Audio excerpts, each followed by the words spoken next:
தமிழுக்கு மீண்டும் பாஜக அரசால ஆபத்து வந்திருக்கு. அந்த பாஜகவையும் அவங்க தூக்கு சுமக்கிற அடிமை அதிமுகவையும் வேரோடும் வேரடி மண்ணோடும் வீழ்த்த உங்க ஆதரவை கேட்டு வந்திருக்கிறேன். இந்த தேர்தல் என்பது எதற்கான தேர்தல்? நீங்களே சொல்லுங்க. இந்த தேர்தலில் ஜெயிக்க போறது யாரு?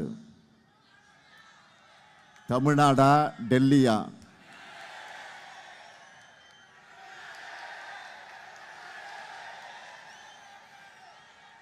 தமிழ்நாட்டுக்கு எது தேவை? மக்களாட்சியா, சர்வாதிகாரமா? மக்களாட்சியா, சர்வாதிகாரமா? இதுதான் மக்களுடைய தீர்ப்பு, பதில். இதை நீங்க ஏப்ரல் 23 அன்றைக்கு ஒவ்வொரு வாக்குச்சாவடியிலும் காட்டணும், நிரூபிக்கணும். அதுக்கு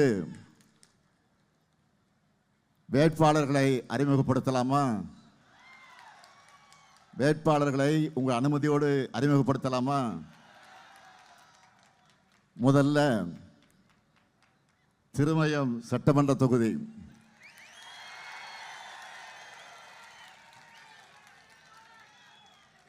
நமது வெல்லும் வேட்பாளர் மாண்புமிகு அமைச்சர் ரகுபதி அவர்கள் மிக நீண்ட அரசியல் வரலாறு கொண்டவர். அமைச்சராக தன்னுடைய பணிகளை சிறப்பாக செய்கிறவர் மட்டுமல்ல, நம்ம ஆட்சி மேல பரப்பப்படக்கூடிய அவதூறுகளை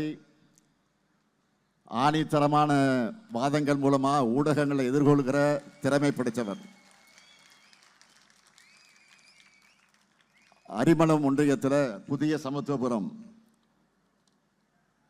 இலங்கைக்கு இருக்கக்கூடிய தமிழர்களுக்கு புதிய குடியிருப்புகள், அவைகளை ஏராளமான இது போன்ற ஏராளமான திட்டங்களை தொகுதிக்கு கொண்டு வந்திருக்கக்கூடியவர். இவருக்கு நீங்கள் எல்லாம் உதயசூரியன் சின்னத்தில் வாக்கினை வழங்கிட வேண்டும். அடுத்து ஆலங்குடி சட்டமன்ற தொகுதி.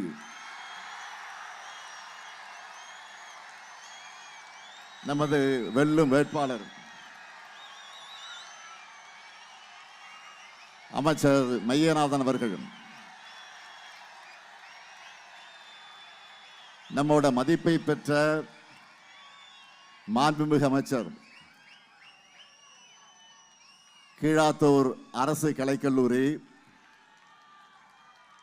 திருவரங்குளம் விளையாட்டு மைதானம்,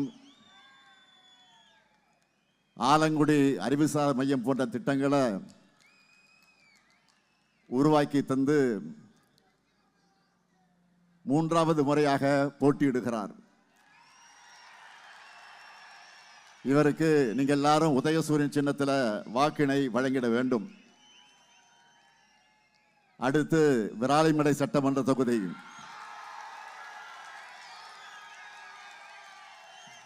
நமது வெல்லும் வேட்பாளர் கே செல்லபாண்டியன் அவர்கள், வழக்கறிஞர், புதுக்கோட்டை வடக்கு மாவட்ட கழகத்தினுடைய செயலாளர்.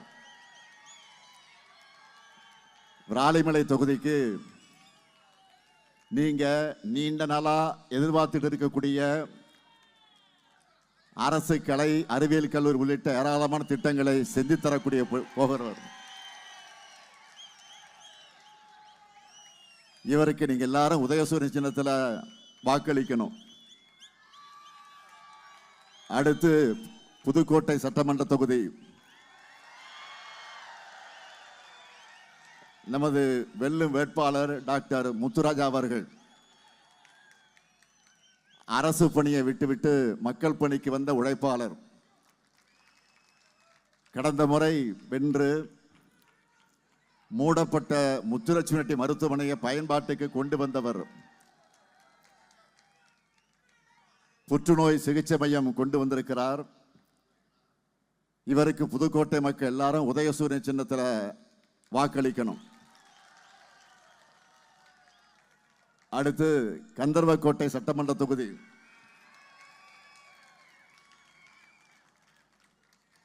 நமது வெல்லும் வேட்பாளர் மார்க்சிஸ்ட் கம்யூனிஸ்ட் கட்சியை சார்ந்த தோழர் சின்னத்துரை அவர்கள்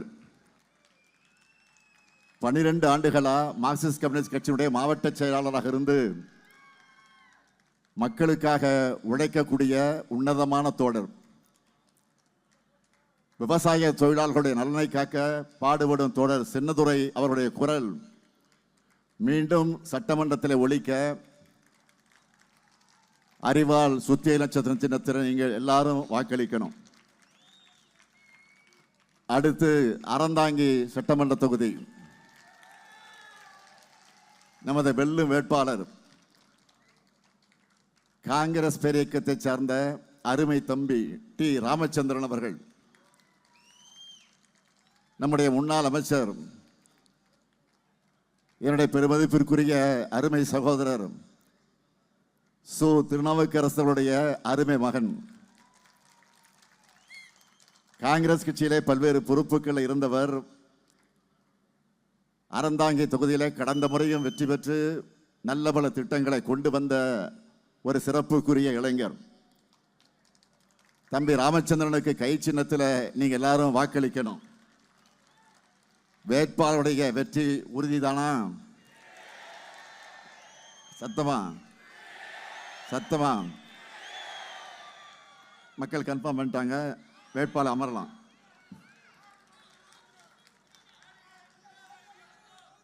நம்ம திராவிட மாடல் அரசை பொறுத்த வரைக்கும் ஒவ்வொரு மாவட்டத்துக்கும், ஒவ்வொரு வட்டத்துக்கும், ஒவ்வொரு ஊராட்சிக்கும் என்ன தேவைன்னு பார்த்து செஞ்சிருக்கிறோம். இப்படி புதுக்கோட்டை மாவட்டத்தை புத்தம்புது கோட்டையா உருவாக்கக்கூடிய நோக்கத்தோட செய்யப்பட்டிருக்கக்கூடிய திட்டங்கள் சிலவற்றை மட்டும் ஹைலைட்ஸா சொல்லணும்னா, திருமயத்தில் அரசு மருத்துவமனை, நெல் கொள்முதல் நிலையம், ஆலங்குடியில் நெல் கொள்முதல் நிலையம், புதுக்கோட்டை மருத்துவக் கல்லூரி பக்கத்தில் பல் மருத்துவக் கல்லூரி, புதுக்கோட்டை ராஜகோபால தொண்டமான் அவர்களுக்கு மணிமண்டபம்,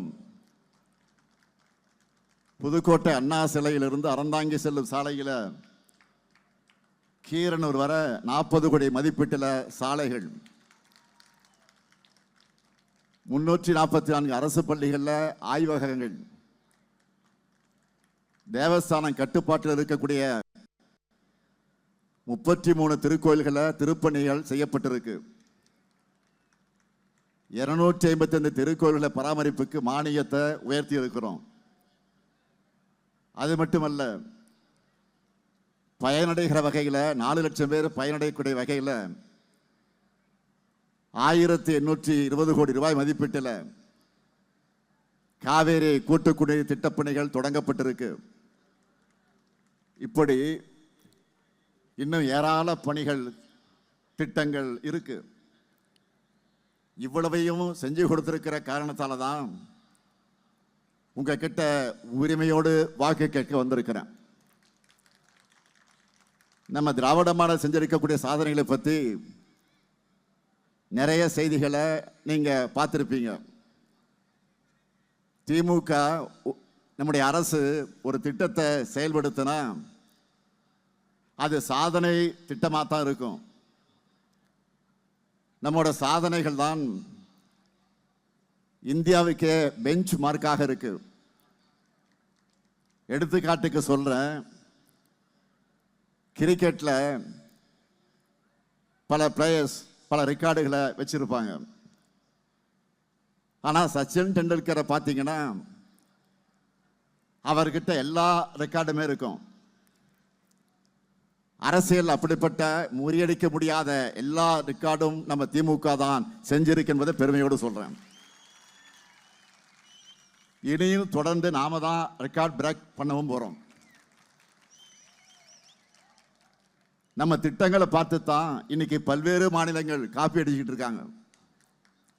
ஏன் ஒன்றிய அரசை காப்பி அடிச்சுக்கிட்டு இருக்கு. மக்களுக்கான முன்னோடி திட்டங்களை செயல்படுத்துறதுல திமுக தான் ஓஜி, ஒரிஜினல். இந்த ஸ்டாலினோட அப்படிப்பட்ட திட்டங்களை சொல்லட்டா, இங்க ஏராளமான மகளிர் வந்திருக்கீங்க. என் சகோதரிகள், இங்க இருக்கக்கூடிய சகோதரிகிட்ட கேட்கிறேன், மாதந்தோறும் 15ஆம் தேதி உங்க அக்கௌண்ட்டுக்கு இந்த அண்ணன் கொடுக்கிற 1000 ரூபாய் உரிமை தொகை வருதா?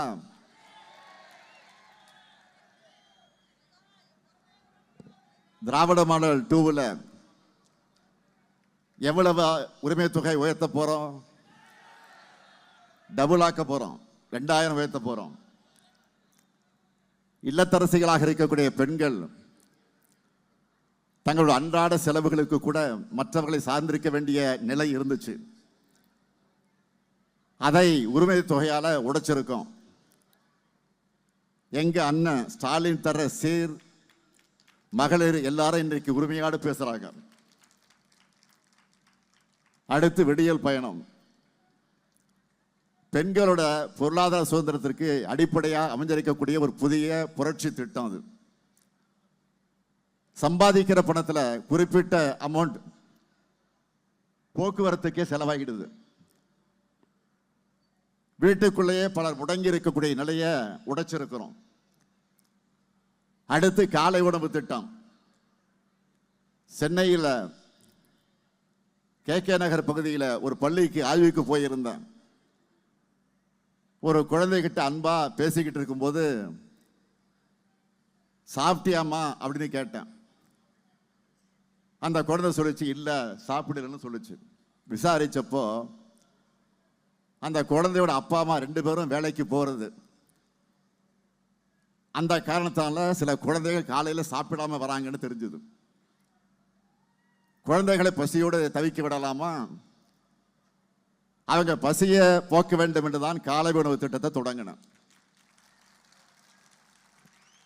அந்த திட்டத்தை செயல்படுத்துற காரணத்தினால மாணவர்கள் பள்ளிக்கு வருகை தரதும் அதிகமாயிருக்கு, அவங்களுடைய கற்றல் திறனும் அதிகமாயிருக்கு. இப்படிப்பட்ட காலை உணவு திட்டத்தை இனி 8ஆம் வகுப்பு வரைக்கும் விரிவாக்கம் செய்ய போறோம். இது வரைக்கும் 5வது வரைக்கும் இருந்துச்சு, இப்போ 8வது வரைக்கும் விரிவாக்கம் செய்ய போறோம் 2.2 ஆட்சியில். அதே போல நம்முடைய வீட்டு பிள்ளைகள் எல்லாரும் டிகிரி படித்தவங்களாக, பட்டப்படிப்பு படித்தவங்களாக உயரணும் என்பதுதான் நம்முடைய கனவு.